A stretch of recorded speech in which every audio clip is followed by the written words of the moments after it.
All right. Well, we're rolling now. We are. Counting us down. Oh, wait. 3. Oh, we're going to the island of Naboombu, kids. Ooh. You're listening to Missing Out with Lex, Michael, and Tauri J. Let's start the show. Hey guys, welcome back to Missing Out. I'm Tauri J. I'm Lex Michael. And if this is your first time listening, what we do here is we introduce each other to different media, whether it be movies, television, music, books, spoken word, internet comic type things. Stuff. If you can take it in with your senses, we talk about it. Hell yeah.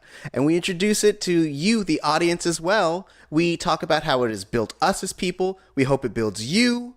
One could call us the retrospective that is introspective. Ooh, I like it. It's cute. Oh, it is. And this week we have the beginning of our trilogy of witches. Yes, it's October, kids. Halloween month. Everybody loves Halloween, don't you? I do. So we're doing like kind of a theme thing. It's like it's all of them witches month. Hell yeah. At Missing Out. So we're doing some hardcore witchery. And the first installment of our hardcore witchery trilogy, Bedknobs and Broomsticks, kids. A movie that I insisted Tari watch because for quite some time, the better part of a year, I've been looking for an excuse to revisit this treasured staple of my childhood. I don't know, Tari, if you've seen this movie ever before. I don't know if you had heard of this movie ever before. It's definitely going to be, I think, the least Halloween-y witchy movie we cover this month, but I was so dedicated to watching this movie again that I forced a theme for the month, the whole month of shows, in order to have an excuse to carve out time to watch Bedknobs and Broomsticks again. Look, I dig it. I think I'd heard the name, but I'd never seen it. And I don't even think like it was ever really on my radar. And so like it was a treat checking it out. Like I can see where it fits in the like timeline of Disney stuff. So it's a 1971 live action animation hybrid from Disney, directed by Robert Stevenson, the same gentleman who directed Mary Poppins. He also directed The Love Bug, the first Herbie movie. Oh. And I think he did a sequel to it. He also did Darby O'Gill and the Little People. But he directed Mary Poppins as well, and this is a movie that shares more than a couple things in common with Mary Poppins, the far greater seen and renowned of the two. I believe this movie was actually shelved for a minute because Disney felt it was a little over similar to Mary Poppins. But it came out in 1971, very, very much in line with, if you can imagine, like... So there's a big stretch in the movie, and we'll talk about it, where they go to the Isle of Naboombu, and it's our live action actors set against an animated backdrop, first under the sea, and then sort of in a jungle beach environment. If you can picture the penguins, remember the penguin waiters in Mary Poppins, that whole sequence, kind of the general vibe. Right. Fun fact right up top about this movie: came out in 1971, won the Academy Award for Best Visual Effects its year. Oh, really? And I guess it was a combination of what I would say is actually a pretty excellent meshing of live action and 2D animated elements, but also I would assume the climax of the movie. By the way, kids, if you've never seen it, the movie stars Angela Lansbury as an aspiring witch who learns via correspondence. Spoilers, this movie climaxes with Angela Lansbury's witch leading an art using substitutiary locomotion, which is the spell that makes inanimate objects come to life, to reanimate many, like dozens of suits of antique armor to march on invading Nazis. So if that doesn't make you want to see this motion picture, I guess I want to talk to you, because what are you like? I mean, I will say that she didn't write a single murder, which I was disappointed about. Okay, so we'll talk about we'll talk about how it's not so much I was looking for like what do I tie this into in my head? Like, what could this be a potential origin story for? And you know what I settled on? A couple of weeks ago, we covered the King Diamond album, Them. Uh-huh. My headcanon is now that this is an origin story of the grandma from Them. Ooh. Like, so do you remember at the beginning of the movie when she first gets her broom in the mail? She takes Angela Lansbury takes correspondence witchery course headed by one Professor Emilius Brown, and she gets spells in the mail, and they send her a cat, Cosmic Creepers, and now they send her a broom. She's so excited, and when she opens it up, she says, and it's very performative. I guess as befits the sort of tone and style of the time in the movie. Yeah. She kind of says, "My first broom," to like nobody in particular. You know what I mean? Like, she just sort of says it. And maybe she's talking to the cat and being very showy about it. Seems like she's talking to nobody in particular. So that was the moment real early in the picture where I decided, oh, she's talking to them. She's talking to the invisible guests. Yes. And like the fucking in tea, when all the teacups are, and invisible guests, when all the teacups are levitating, substitutiary locomotion. Dang. I mean, that would mean she takes a quite dark journey from. Oh yeah. I mean, I would watch that movie where it's the journey from her being like a really like kind, friendly beginning witch to like a real dark, bloodletting lady. So like, you know how like when Captain America is frozen and wakes up like decades after World War II, and he has to try and come to terms with how dark and compromised everything became. Like, it's not like America isn't the like we're the scrappy underdog that fights for good, and like we're the force of truth and justice in the world. He wakes up decades later and he's like, oh my God, what happened? It all went so dark. The story of America is the story of Eglantine Price. Oh, dang. Yep. I mean, it tracks. She was at some point emancipated from her old teacher, Dr. Brown. Emilius Brown, by the way, so played by David Tomlinson, who, if you haven't seen Bedknobs and Broomsticks, you will still recognize, if you were at all a Disney person growing up, as Mr. Banks from Mary Poppins. I've never seen Mary Poppins. Really? Yeah. But there's a sequel coming out, Tari J. Is it a sequel? I thought it was a remake. I think it's like a pseudo sequel. Okay. It's like the Halloween of Mary Poppins. She's only killed 3 people instead of 50. I'm only. My God, did she fucking kills him and throws him into her infinite bag, and no one ever finds the body. And then she flies away on her umbrella. So good. It's dark. Man. I'm only gonna see it because Lin-Manuel is involved, and you know that anything Lin-Manuel does, I'm there. If Lin-Manuel Miranda is involved in a project, I'm willing to bet it doesn't suck entirely. Even if it ends up not being my jam, it's probably at least passingly, like there's a certain bar we've cleared. Right. That's true. He don't produce no garbage.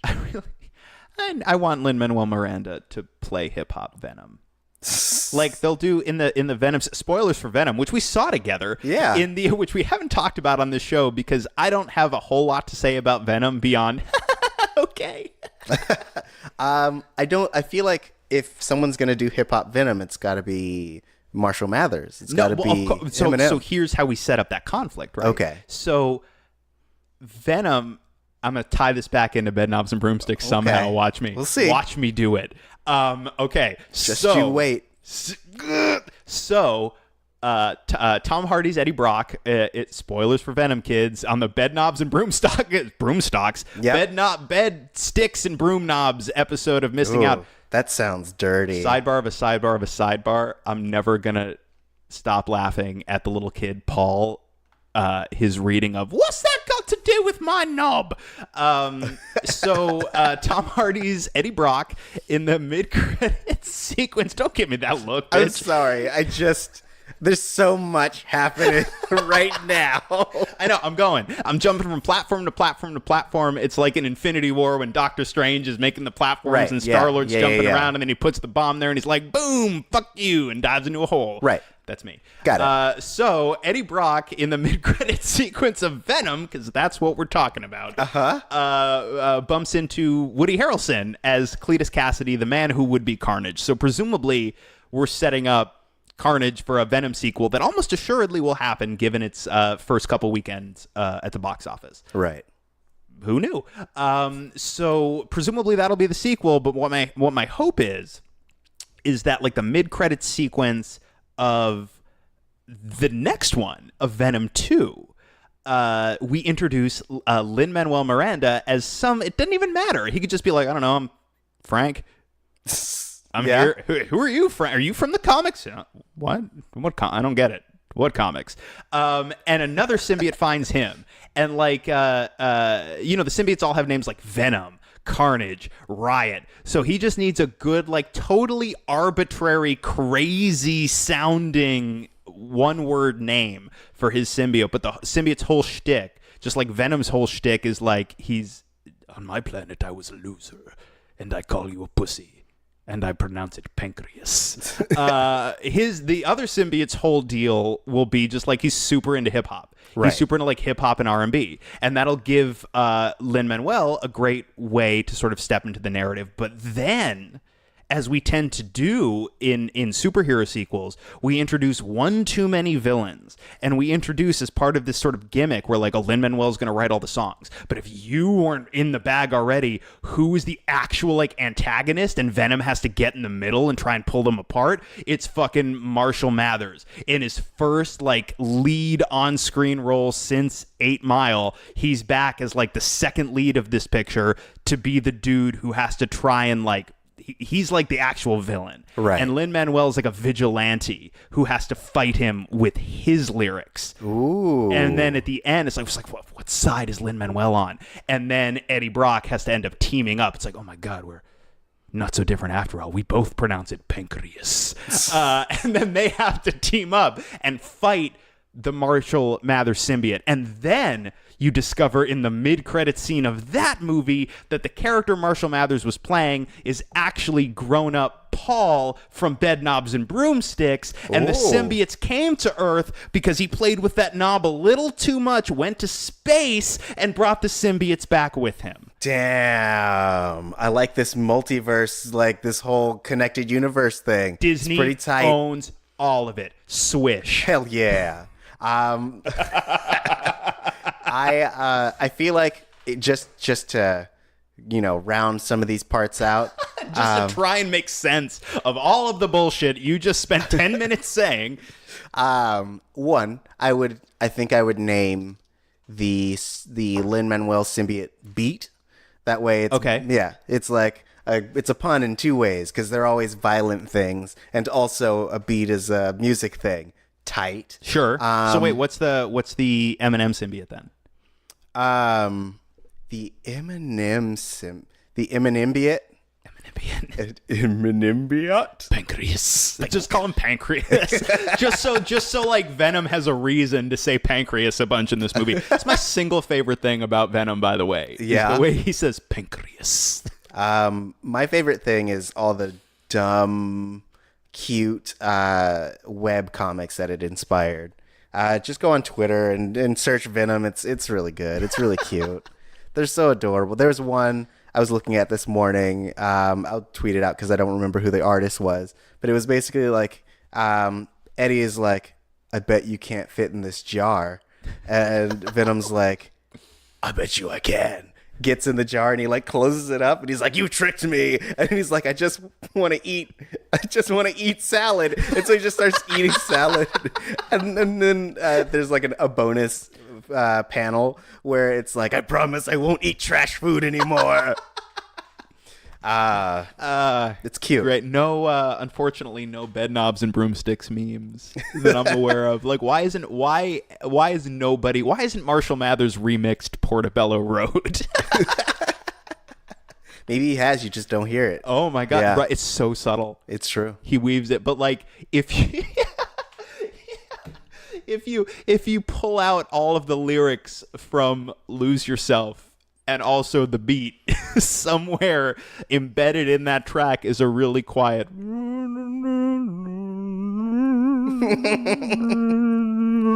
Yeah, and he put it in there so that he could layer everything so heavily on top of it that no one but him will know, and that's power. Oh yeah. You just got to slow down the beats per second. That way, like, he sped it up and then put the beats on, and then it's all there. But like you got to go from it being a 3/6 to a 4/4. That's it. That's the adjustment. So Marshall Mathers, big Bedknobs and Broomsticks fan. Totally.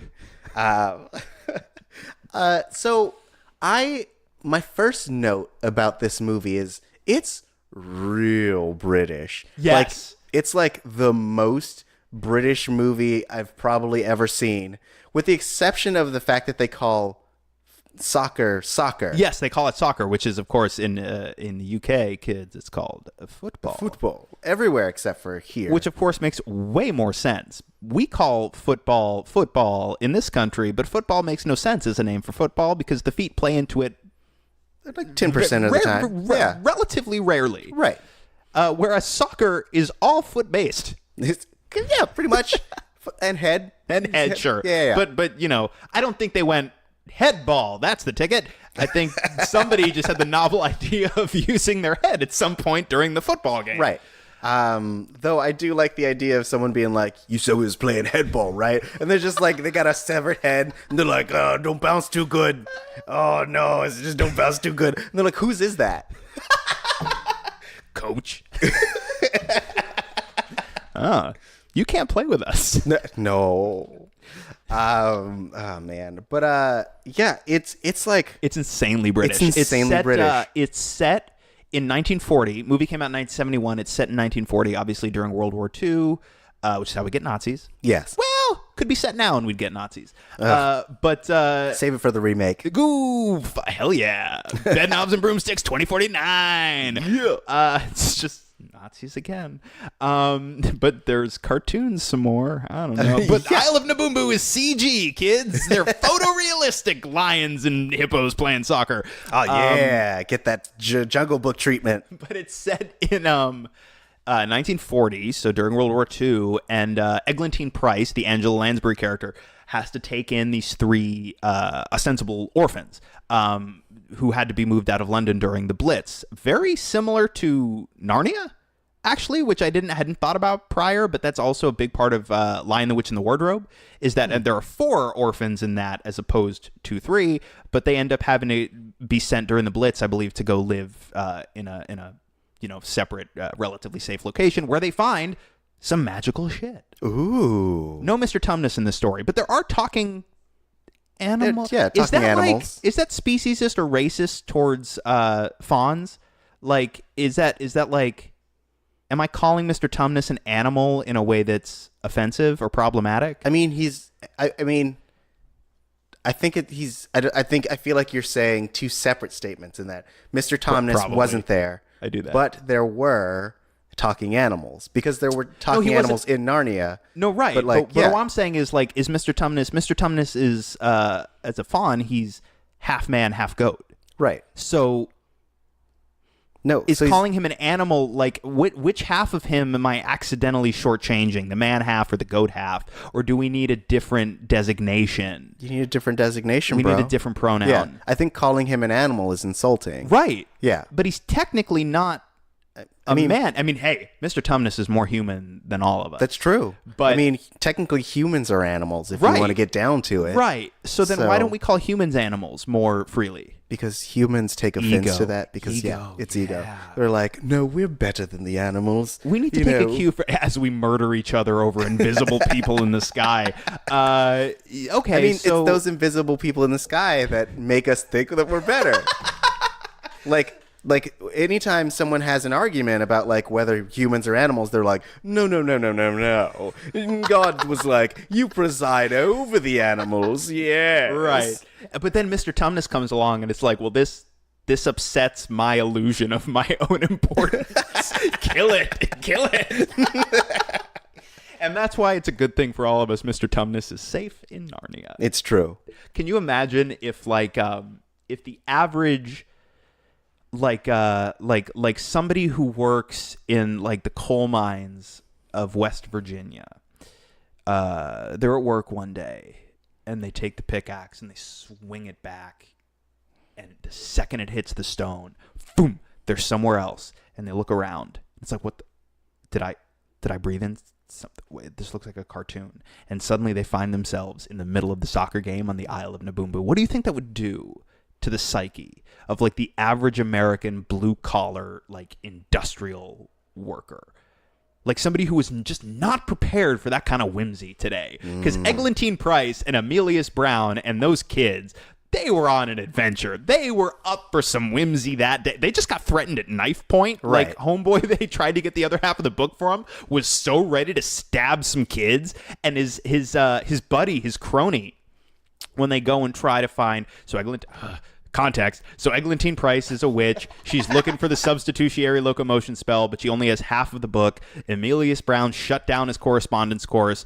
They don't know where the other half of the book is. They end up at this like rare antique book dealer who's got like some shady people with knives working for him.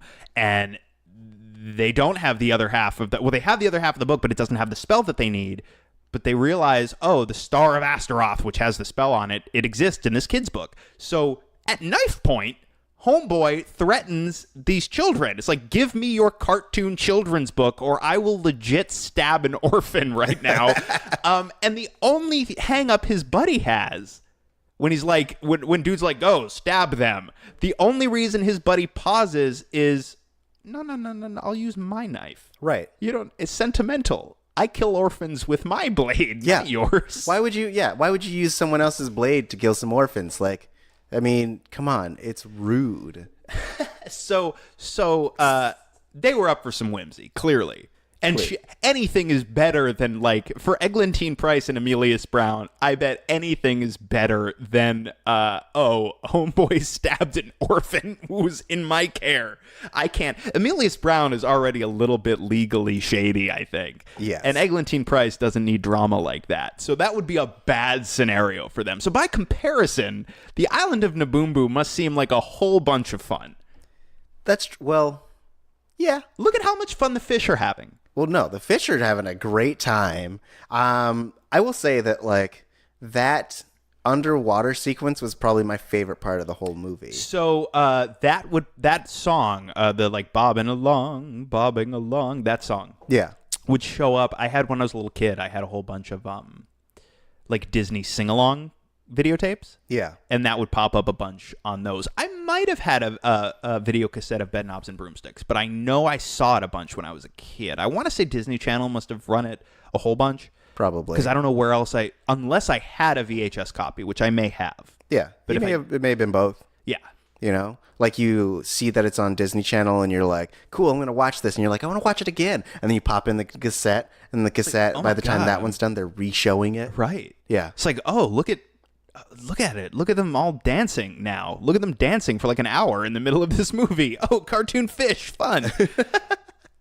They do. That Portobello Road sequence goes on for quite some time. Yeah, it goes on too long. It's so there's a lot, right? So, okay, so they meet Amelius Brown. They go after Amelius Brown because Eglantine Price is pretty understandably upset that this correspondence course that presumably she was paying for, he just canceled it. Like, it's over. The whole course is over. I'm so sorry you don't get the last spell.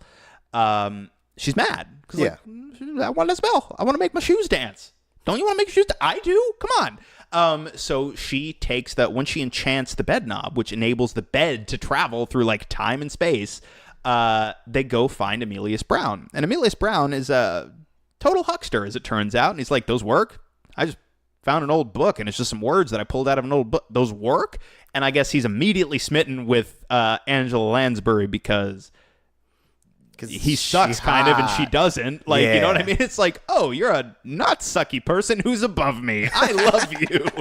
That's how it works. It kind of is how it works, isn't it? But so they go back to his house where he's basically squatting in this really nice house. But because there's an unexploded bomb in the front yard, everyone's cleared the neighborhood. So he gets to go and like squat at this super nice house where he allegedly has this book. He's got half of it. They don't have the other half of the book, so it doesn't have the spell that she's been seeking. Yeah. We got to go find this book. And I love that his idea is, well, there's this flea market I really like where they sell things. And if they sell things, they may sell that thing. And so we're going to go to this big flea market called Portobello Road, where allegedly you can buy anything and everything a chap can unload. You can is sold off the barrel in Portobello Road. They must have the other half of this book available for purchase. Well, I mean, the logic was that like he stole it while he was there. Like yeah. I get it. And then we just hang out there all day with them. Oh yeah. While like everyone dances. And so for a movie released in 1971, I will say for the most part it's held up okay as far as majorly problematic elements. Until you get to Portobello Road, wherein we just sort of, it's like, you know what? Fuck it, racism. You can even, like, there are no other black people in the movie. And, like, the only time black people show up in this movie is, let's go to this wacky place where you can find anything. Oh, yeah. It's uncomfortable. At least they weren't for sale. I will say, though, tell me if you disagree, I do think the black people in the sequence fare ever so slightly better than the representation of brown people in the very same sequence. Yes. So there's, if you haven't seen it, guys, like we start out with the Navy. Like the idea is that everyone dancing, since we're at war, there are all these different people from different like armies or whatever. Just hanging out in this flea market. Are they from armies? I thought so. I thought that was the thing. Most of them dressed like they were just there to dance. Interesting. You know where I'm going today? To the mall to dance. Yeah. No, like because we start with the Navy, and then I felt like that's true. We do have the sailors, like the very think like Donald Duck, or like, or even outfits. New York, like those, Frank Sinatra, right, in the song and dancey type of sailors, okay, as opposed to like real Navy men, right? But I love the idea that movie Navy personnel, at least of a certain era, they clearly joined up because this is the branch of the military that dances. Oh yeah, of course. They're always in these movies from this era of a certain tone. They're always dancing. And you know what I bet? I bet if I was a young man in the late 1960s and I was looking to like how best to serve my country, I'd be like, wait, this branch is the dancey branch? And they're at sea? Shanties and such? Oh, yeah. Where do I sign up?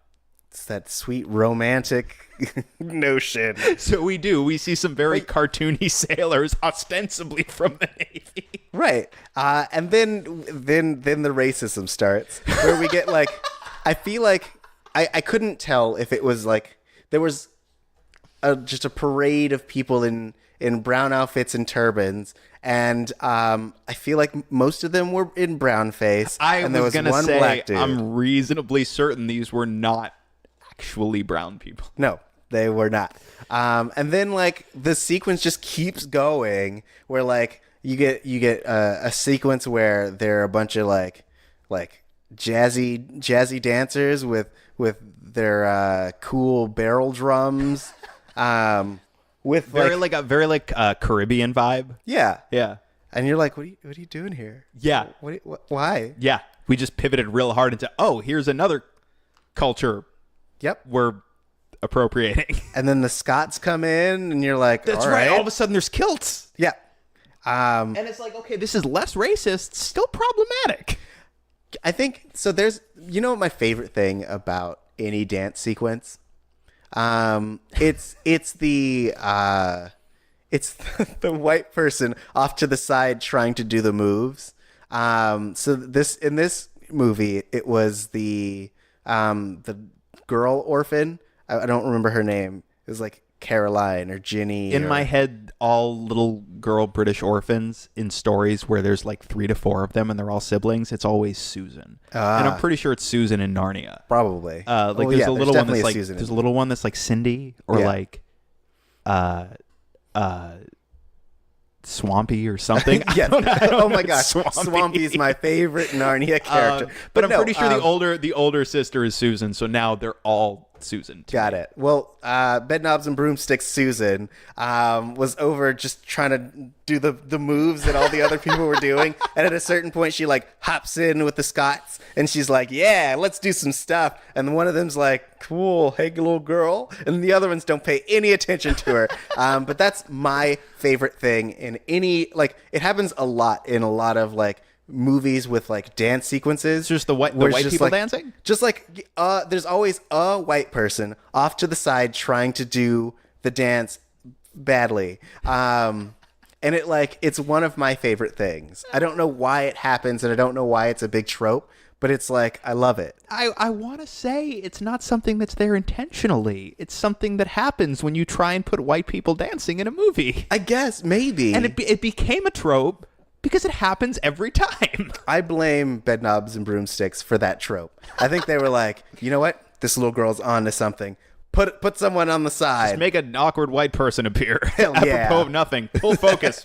Pull focus away from the cultural something. Well, it's like the Deadpool rule. If you point it out, then it's a joke. Right. You know? So, like, you just put that white person in there, show them doing it wrong, and you're like, haha, we get it. We're in on the joke, guys. Right. Ha-ha! There is no joke. It's just a poor, exploited white girl.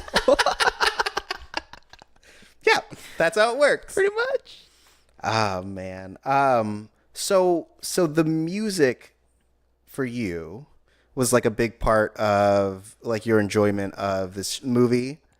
Sort of. I mean, there are songs that, like, I could definitely, like, I'd completely forgotten. I knew there was a song right before they get on the bed and leave, the Age of Non-Believing song. Yeah. Which I actually kind of like the message of, but I forgot that song completely. I knew there was a song there, but I forgot. But there are other songs in the movie just because of how much play it got in my house when I was a little kid. Yeah. Like, I never forgot Portobello Road. Like, I never forgot that refrain. Portobello Road, street where the riches of ages are sold. Anything and everything a chap can unload is sold off the barrel on Portobello Road, bitch. Damn. So I never forgot that. I heard the beautiful Briny Sea song a whole bunch because it was like I saw the movie, but also like that song was the song that for whatever reason it's like let's just throw this on like the sing along tapes and whatnot. Yeah. But then, man, like, how you gonna forget Traguna Macoides and Tricorum Sanctus Dei? That substitutiary locomotion, which is so short. It's like one of the shortest songs, I feel like. Yeah. And they hop in and out of it. But that song, I don't even remember the lyrics, but I never forgot the melody of it. And I never forgot Traguna Macoides Tricorum Sanctus Dei, which is the substitutiary locomotion spell. Yeah. Which, again, kids, makes shit that doesn't move. Right. I felt like it was, what are the words I'm looking for? Goofy? I mean, yes, it was goofy, but like I did like how almost organically most of the like musical sequences took place. Like having not seen like a Mary Poppins or a Sound of Music or anything. Like I don't know how those usually like are integrated into the Sound of whole Music mix. isn't like a Disney thing. What? Sound of Music's just Sound of Music. Oh yeah, Yeah, but that's there are not like a Disney songs property. in it, right? Well, yeah, and Julie Andrews is in And it. Julie- Oh, yeah. it is a musical with Julie Andrews, but not Right. all musicals with Julie Andrews are Disney No, properties. she only does her musicals with Disney. That's her jam. But yeah, no, it is a musical, yes, but it's not. There are no cartoon penguins in it or cartoon animals playing sports. Though, if there were, I may have watched Sound of Music more times than I have. I think, yeah, okay.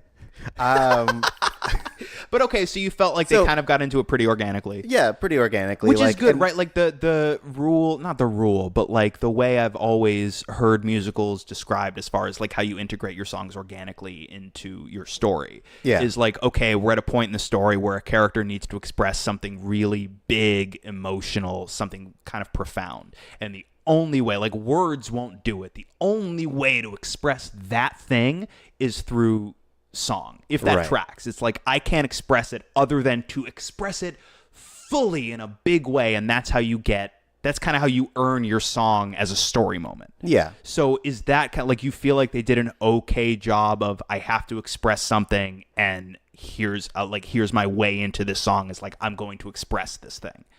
I do, but at the same time, I also feel like they made it a point to make every song feel diegetic. Like someone gets on a piano and is like, yo, I'm going to just start playing. Oh my God, or that's like, right. In well, actually, so that's in Portobello Road. Yes. Which is, the song already started. Like, that sequence starts where he's basically like, I know where we can go.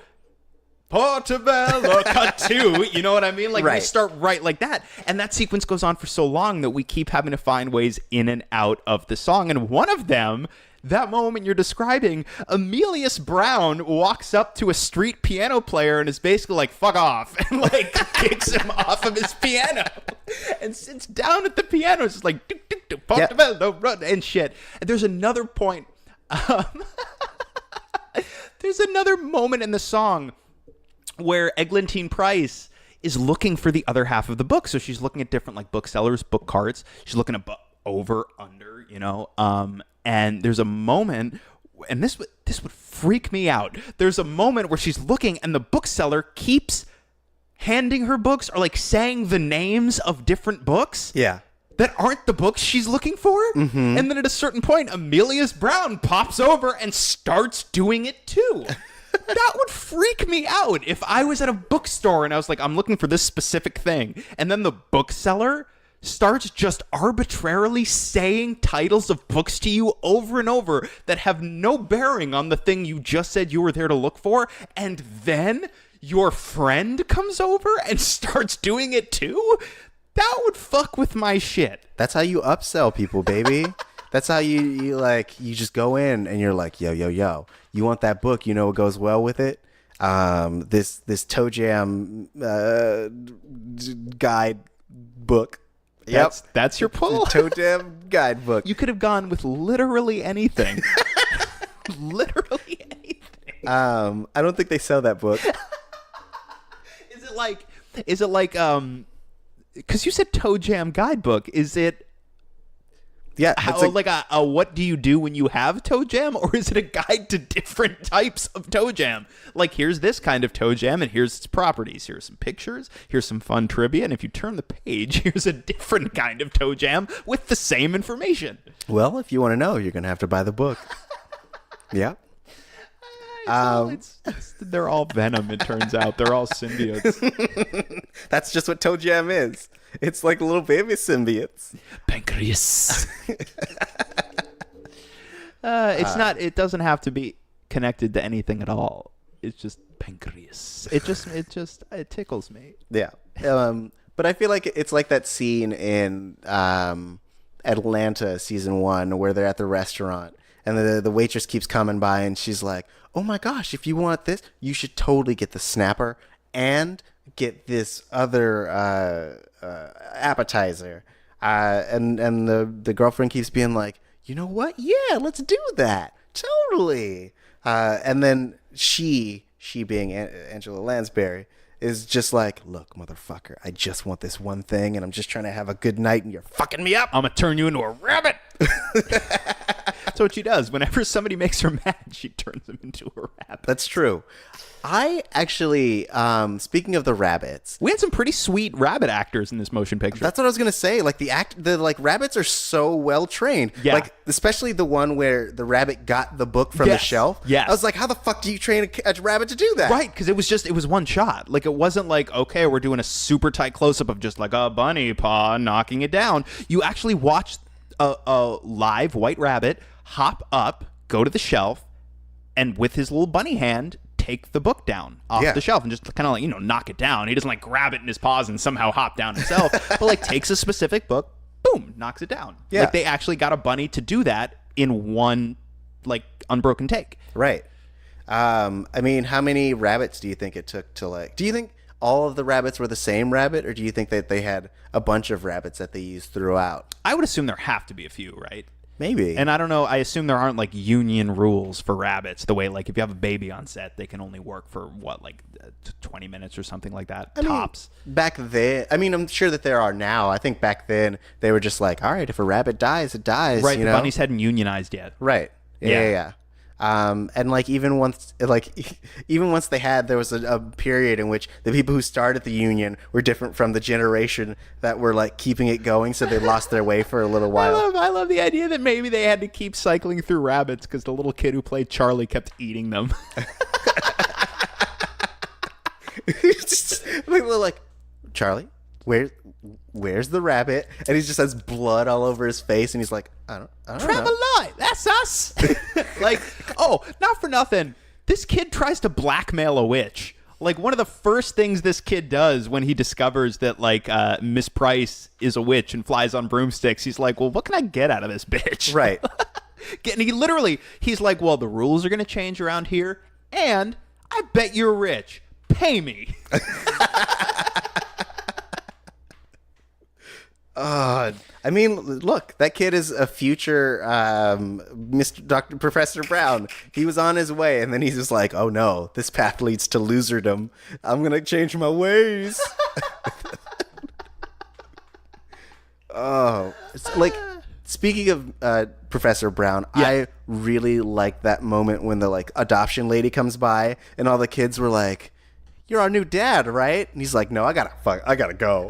Right. I gotta get out of here. Right. And the movie really feels like I wanted to talk about the very end of this movie, because the movie feels like it's absolutely arcing towards they're gonna like fall in love, Miss Price and Emilius Brown, and he is gonna be a little bit like a surrogate dad to the kids. Like, they'll stay with Miss Price. They've shared this adventure. They've all bonded. They've seen some magical stuff. Like, who are you gonna connect with now? I've been to the Isle of Naboombu, bitch. What's our experiential overlap? So, you know, like, they've all bonded. It really feels like it's arcing towards Emilius Brown stepping in to be a surrogate dad for these kids. And were it not for the final moments of the movie, we could kind of assume like, oh, well, that's kind of what probably happens. Right. But no, at the very end of the movie, utterly arbitrarily, we pivot to, no, Emilius Brown is going off to war. I actually really liked that, though. Really? I did. Because it connected for me, because it really felt like a big pivot. Okay, I kind of like it as an arc for him. Yes. From kind of being like, I'm a no-account huckster to, well, let me see what I can do to contribute and help the effort and fight the good fight. Yeah. I like it on paper. I don't actually think that was his arc in the movie. I think his arc in the movie, the way the movie was laying that track for me, was I'm going to go from being like a no-account huckster to being like part of this family and kind of maybe being a surrogate dad for these kids. Maybe. It wasn't like labored, but that's maybe where like movies like this have conditioned me to read that into it. Right. And so this at the end on paper, I think works as an arc for him, but it didn't feel to me like we spent a lot of time on his relationship with Miss Price and the kids. Yeah. And how that changes him. But we don't spend a lot of time on, like, what am I doing in my own life outside of my relationship with this woman and these kids? Do you know what I mean? Yeah. Well, yes. Though I think that, like, I feel like the trajectory of his character, one, I guess I was never really rooting for him to be with Angela Lansbury, in that, like, he was kind of a misogynist, and he kept being like, women are blah, fucking women. He really does. There's that line where they're leaving the Isle of Naboombu, and he's like, I'll hold on to the Star of Astaroth. Women are always losing things. Right. I was like, no, thank you. No, it wasn't so much that I was rooting for them to get together. It's just, I guess, based on my kind of what I've internalized as an audience member. Yeah. It's like that's kind of what it felt like the movie was building towards. And it really felt like, in terms of their dynamics, that's kind of what it felt like it was about. Even though, yeah, like, Eglantine Price never really, she comes around to like, Emilius, you're a good guy, and like, you helped us fight Nazis and stuff. Like, I like you, we're friends now. But she's never like, ooh, Emilius. Oh, no, not at all. Look at all these books that aren't yours. So like, I always felt like his arc was about like finding something beyond himself to care about. And I feel like even if he had ended up being this surrogate father figure to these kids, like it would have been a thing that still would have been about him, and that like him not feeling like he's alone and him finding people who accepted him. But like instead it's him kind of seeing that like there's this bigger thing to fight for. And him like joining up with that and becoming a part of the nation that he's in. Interesting. I do. I like that a lot on paper. I just didn't feel like we were really like the war is backdrop to the movie more than the movie's ever about it at all until the end when all of a sudden like Nazis are storming the beach and shit. So maybe that's it. Like I didn't feel like the war was enough of a presence in the movie till the very end, and we didn't. If you remember, for much of that, Emilius Brown is sleeping at the train station until he comes back, turns into a bunny. He turns himself into a bunny, and then comes and helps him out. But like, I guess I didn't feel like we tied his trajectory into that specifically enough, and we didn't have him like it totally the way you describe it. It totally tracks for me on paper, and I actually really like how like, oh wow, there is something bigger than me that isn't. It's in no way selfish. It's in no way feeding my personal needs or wants or desires. It is going out and fighting the good fight for the sake of others. I actually really love that on paper. I didn't feel like we threaded it through the story enough for me. So it really feels arbitrary at the end. It's like, wait, where they like you. The kids kind of like want you to be their dad. Where are you going? I mean, you could also just think of it as an extension of him leaving, in that like before he was just going to the train station, but he's like, look, I can save face and make it seem like I'm still a good guy while leaving these kids. My thing was like, you know how like it's sort of like how he figures out immediately that, oh, Eglantine Price can actually do these spells. Oh god, she's better than me. Oh, I better glom on. Oh fuck, she just fought Nazis with magic. Well, I gotta one-up this bitch now. I'm going to war. Oh, jeez. Yeah, that's how that character works. It's too competitive. But then at the end of the movie, too, and because it's less fun, I'm not willing to accept it, but Eglantine Price has a moment where she's like, nah, I'm not going to be a witch anymore. She's like, I just proved that I am maybe the greatest weapon the Allies have against the Nazis. But you know what? I did it. I performed some service. I scared those like 6 or 7 Nazis. I'm good. No more magic for me. Well, you know, it's one of those things. It's like the Batman rule where like if they start, if the Allies start using witches, then the Axis will start developing their own witches, and it'll just escalate into this like all-out magic war. It's like Eglantine Price is sort of Batman at the end of The Dark Knight and into Dark Knight Rises, where it's sort of like, oh, okay, just like how, all right, well, Batman made a difference enough that the police could deal with the mob, and now Batman is no longer needed. Right. So it's kind of like that. Well, okay, Eglantine Price made enough of a dent that now the Allies can handle the Axis, and she's no longer needed. Exactly. Same difference. And now all of the superstitious, cowardly Axis people will go back to their homes and be like, oh, jeez, the English have witches. What nationality is that? I'm from Germany. Yeah, is that not how the? I think it's closer to like Swedish? A cartoon Italian. It's Swedish, yeah. So wait, how does the German accent work? From Germany. I'm from Germany. Yeah, but they have witchcraft. Oh, in the UK, they have the witchcraft. We need our own Eglantine Price, who will serve the Führer and do Nazi things with magic. You could say, though, going to pay the price. Ooh. Stop it. Now it's bad. Now it's bad. It was gold before, now it's bad. Yeah, we could use an Eglantine Price now. I think Angela Lansbury's still alive. It ain't too late. That's true.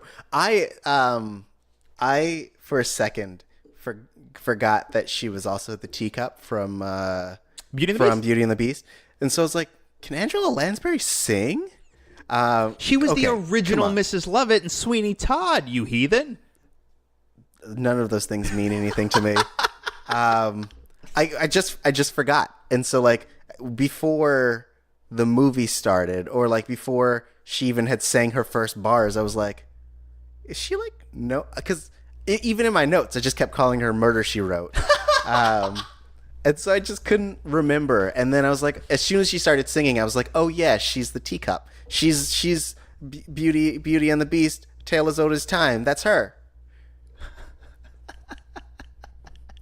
What? I just think that's really funny that you just kept calling her Murder, She Wrote. Am I wrong? Where's the lie? It's true, though. Anyway. Yes. Yes. So it's not too late. We could do in a world where Mary Poppins is coming back.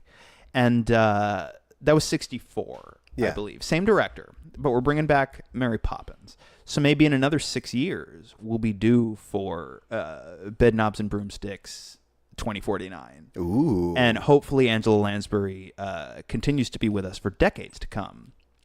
Because she is, as you know, an international treasure. Yes. But she can come back and she could be like the Harrison Ford.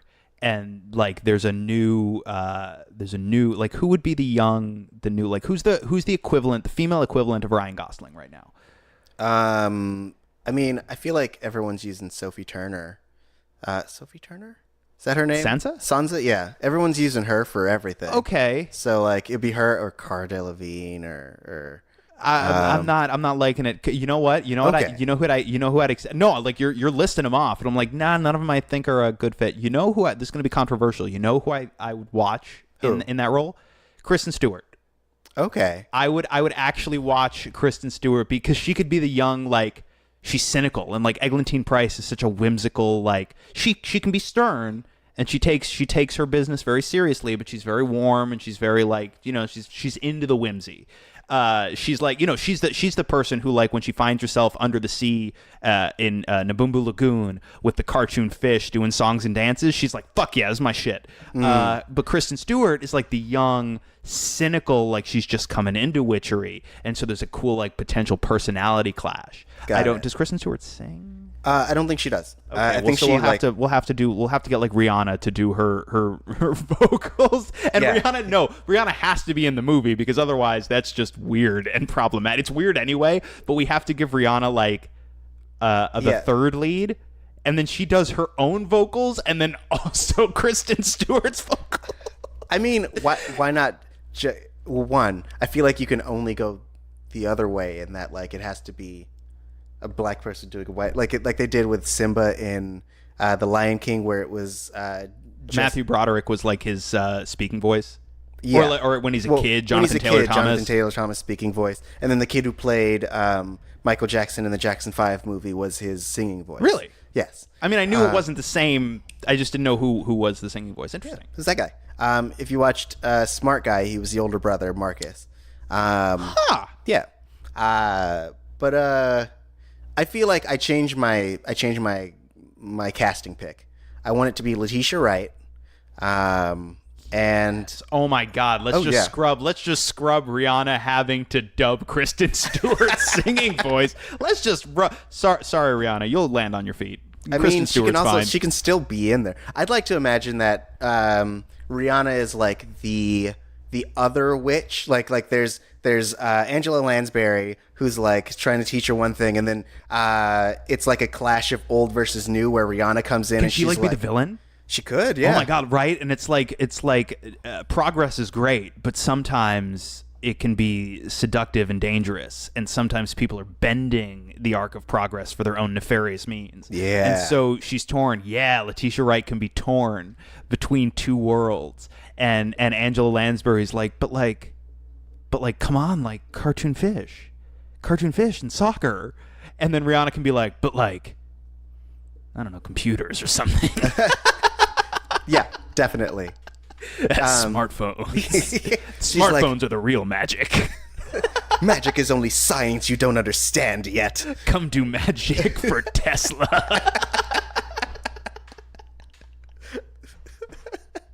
And Letitia writes like, "What do I do?" Yeah. By the end, she ends up combining the two. And it's like a magic cell phone or like a cool iPad. She invents the sonic screwdriver. And we realize it's all been a big Doctor Who origin story this entire time. And that's how Disney reveals they bought that shit too. I'm not gonna lie though. If I give it a couple decades, but if Doctor Who's still around, then if Letitia could be the new Doctor, Oh fuck yeah! Yeah, she could do it. Once we finally shook off the it can only be a man thing.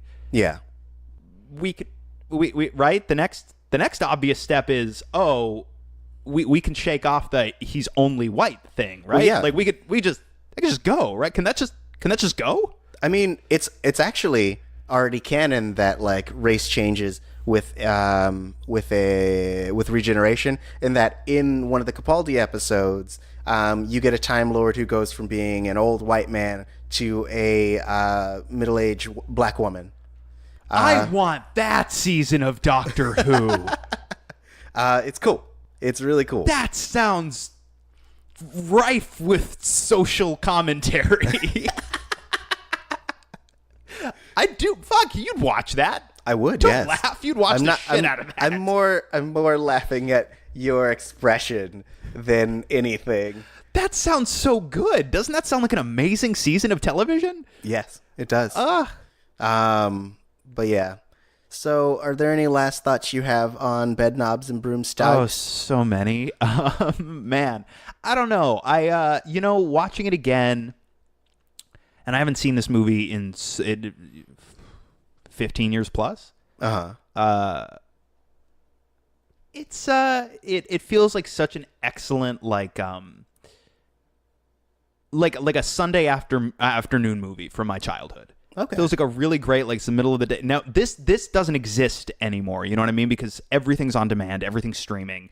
You have, no matter what time or what day it is, you have thousands of options at your disposal. So this doesn't really exist anymore. But, like when we were kids, even once we started to get like digital cable in our homes, it was still, you were working from a more limited stock. It was like whatever was on TV at the time, which is how you'd catch a lot of kind of lazy Sunday afternoon stuff, or it's whatever you had on your shelf, like if you had some VHSs or whatever. Yeah. And that's kind of how I fell into this. I think it was maybe on Disney Channel a whole bunch, and I maybe had the VHS, but it'd be something that would get thrown on, like big, like lazy days with nothing going on for hours on either side.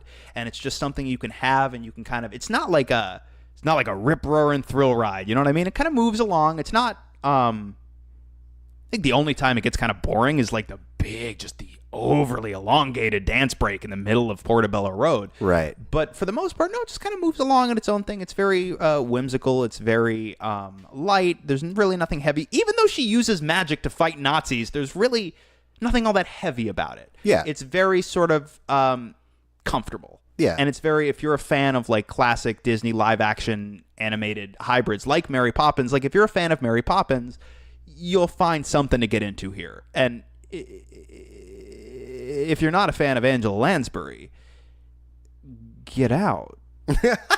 Leave. Why are you here? I thought I knew you. Guys, he's really hurt right now. It's so sad. There's like a single tear going down his face. He's not mad. He's mostly just disappointed. Shattered. Shattered. As the wise man Mick Jagger once said, "Shoo-wee, I'm in tatters. Shoo-wee, I'm shattered."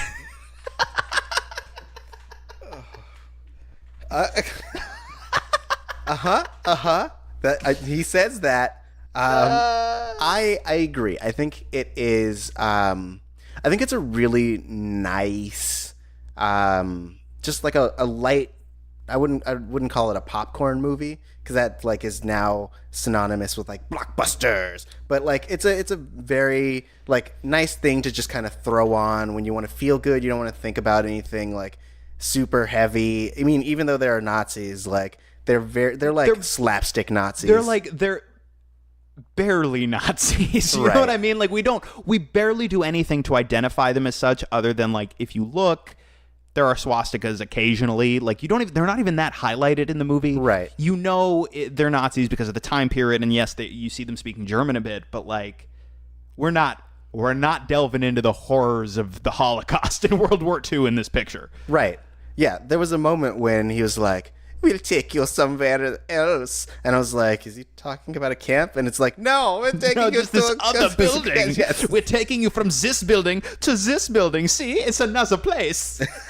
You were so scared." Yeah, it's very not light, that. so Not light. maybe later, not now. And there are just a lot of like fun sequences. Again, I really like, even if you don't watch the whole movie, which you should, just watch the underwater dance sequence where they're doing a lot of the like underwater physics and like I imagine the poor animators who had to draw in all the bubbles of every time they moved were either really excited or really sad. But like that sequence alone like is worth watching the movie for. Charming. Yeah. And again, like I'll take this moment to reiterate, like I stated up top, came out in 1971. It did get the Academy Award for Best Visual Effects. There's some really impressive integration of the 2D animation and the live action actors. The moment where I really went, "Oh, whoa, this is legit impressive," was actually after that, when the bear finds them on the Isle of Nabumbu, like the beach. Yeah. And he's getting ready to throw Emilius Brown back into the ocean. Yeah. The way they kind of had the bear's 2D animated paws integrating with Emilius Brown's clothing. Oh. I thought was real, just as he was kind of taking him and swinging him back. I was like, Yeah. "Oh, wow, that's really impressive." Like it's something you don't see anymore because nobody does hand-drawn 2D animation anymore. Right. If they remade Bedknobs and Broomsticks, it really would. These would be like probably CG photorealistic animals. It'd be like the Jungle Book. Yeah. So you don't see this anymore. Mm-hmm. And this is way harder to do. Oh yeah. And it's very, very, very impressive to me. So I think the accolades are well earned. I agree. Cool. Well, that kind of brings us to the end of this show. Yeah. Thank you guys for joining us. Thank you for your patience while we kind of dealt with some other stuff over the last couple weeks. Life comes at you fast, kids. Oh boy, it does. But we're back. Hell yeah. We're doing it. We're back. We're back in the clock. We've been a little derelict because we're actually real people. And like we're not just disembodied voices you hear occasionally through your stereo or headphones. No, we're real people, and sometimes life does come at you fast. But like, no, we're back. Yeah, we're here. Hello. And we're really looking forward to our witch-themed October. This, we did Bedknobs and Broomsticks this time. Oh yeah, you're gonna tell them what's coming up? Next week we are going a little darker with the witches. A little darker. Everything is darker than Bedknobs and Broomsticks. That's true. Harry Potter is infinitely darker, and like little kids watch those. Well, the first one not as much. First one's still darker. Okay, I guess There's a dude in the back of another dude's head. Yes, fair enough. Can you imagine if Emilius Brown took off his hat and the fucking face was like, "Eglantine," and she's like, "Now I will date you." Yeah. Yeah. Anyway, yeah, but then again, tentative, but like we know, you really dug that, didn't you? My brain went somewhere else. It's probably not safe for work, isn't it? Not at all. That's the Bedknobs and Broomsticks sequel I want to see. I want Warner's to buy it away from Disney so we can get that movie. So we're going a little bit darker. What are we doing? We're doing The Witches, which I've not seen. Yeah. I'm really interested to see how you feel about this movie. I Googled it and I saw a couple of stills and I went, I'm in. Yeah. That looks bonkers. It's great. And then the week after that, very tentatively but very, very exciting. Gonna throw a little Huckus Puckus your way, kids. We could not do a witch theme month without hitting on the beloved, greatest motion picture of all time, the real Citizen Kane, Hocus Pocus. So we'll be talking about Hocus Pocus. That show will presumably be our day of Halloween show. We're looking forward to that. Looking forward to getting a couple of guests back in. A couple of shows where it's, I think, just going to be the two of us this month. But hopefully for our Halloween show, we're going to get some guests in. We're kind of excited to spend a little bit of time with them. We'll talk about it, I think, a little bit closer to the actual show. But yes, some witchery, some all over witchery, all of them Witches Month on Missing Out. Oh, yeah. And Lex, if they want to curse you, where can they find you? Ooh, if you want to share your favorite spells from the half of the book that you have, all over social media at the Lex Michael. Let's substitutiary locomote some stuff. Hell yeah. Traguna McCoides Tricorum Sanctity, kids. And you can turn me into a rabbit at Tauri J. That's TauriJay. A little sorry. I'm like talking over your handle because I'm so overcome with the image of you as a rabbit, one of the really well-trained Bedknobs and Broomsticks rabbits, just doing all of our tech stuff, like fucking setting the mics up and shit, and you've got the headphones on, and you're just like wiggling your nose, and I'm like, that is a salient point about this thing, Tari. You just hear like just chewing. My God, I never thought about it that way. You're right. This character probably would have done this. Guys, I think Lex has gone crazy. He really Tauri's likes that never rabbit. Existed. Like, he really likes that rabbit he got. Whose apartment am I in if you're a sorry, one more time. Where are you? Where are you on social media? Yeah, they know where to find me, but you can find the show at Missing Outcast, MissingOutcast. Also, you can hit up the Missing Out hotline. Let us know what you're into. We'll integrate it into Missing Out Mondays. That number is 978-MISS-OUT. That number again, 978-MISS-OUT. Call it, leave us a voice message, and boom, bang, boom, you will integrate it on the show. Also, if you have a chance, go on to iTunes or Google Play Store or wherever you find this podcast. Leave us a rating to help us, other people find us, because as we've said, the best way to blark it is word of mouth. Did you say blark it? Yep, blark it. The best way to blark it is word of mouth. Hey. But yeah, again, thank you for joining us, and we will see you next week. Oh, it's creepy. See, like, this sign-off is darker than Bedknobs and Broomsticks. Bye. Did you know a turkey puppet once ran for the presidency of Ireland? Did you know that meat once rained from the skies of Kentucky? Did you know that there was an emperor of the United States for a while? Then listen to the Wiki Ship Down podcast. We live in an age when the sum total of humanity's knowledge can be found in your pocket on a smartphone at any given time. But when that knowledge is peer editable, like it is on Wikipedia, what does that say about mankind? So follow us down the digital rabbit hole as we drink, joke, and curse our way through the random button on Wikipedia and see where our journey through humanity's knowledge takes us. While you're at it, follow us on all social media at WikiShipDown. I'm Ruth Ann. I'm Ryan, and be sure to find us every Wednesday on iTunes, Stitcher, SoundCloud, or wherever you listen to podcasts.